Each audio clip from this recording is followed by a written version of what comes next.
I think the big difference, first of all, I think distance does matter. And so people really think, who've looked at this carefully, that when you look at the sensor capabilities that China will have, it doesn't quite have them now. Lyle and Bridge can speak to this more authoritatively, but the difference in distance between Taiwan and the mainland and Japan and the mainland is actually significant. It's very hard to hit ships on the eastern side of Japan.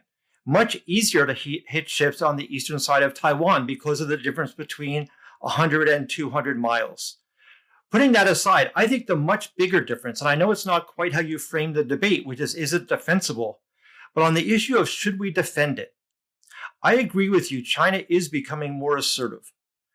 But the point is that it's not nearly as determined to conquer or control Japan or the Philippines as it is Taiwan.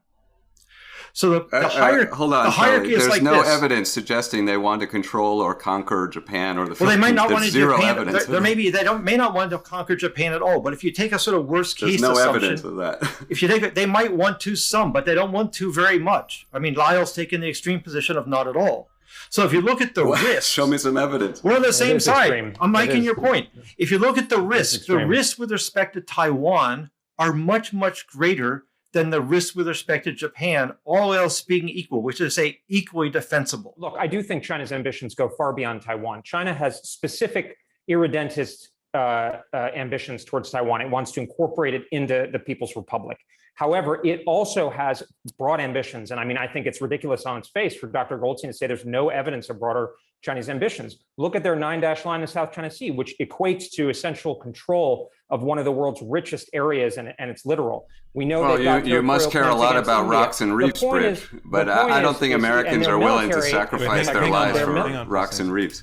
Hang on, go ahead, Bridge. And they're also clearly building a military, and this is contrary, I think, to some of what Charlie's claimed in the press, that is not just an A2AD or a defensive military. It's a power projection. They're building aircraft carriers, they're building nuclear attack submarines, they're building satellites, and we can see them. This is what they're going to do. And the threat to the Philippines, South Korea, Japan, et cetera, Vietnam, Australia, et cetera, is not territorial acquisition, but is under the thumb. And you can see it happening with the Australians right now, where the Chinese are using economic coercion, demanding that the Australians change their internal laws. That is just a small taste of the future of what Chinese hegemony in the region looks like. And frankly, they're saying it out loud these days, so we don't need to read a lot into it.